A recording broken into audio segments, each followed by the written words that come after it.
এই গোড়াটা না হইলে মাছগুলো ধরতে পারতেন।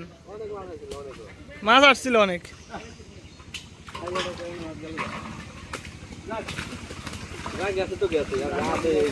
যাই হোক যা আছে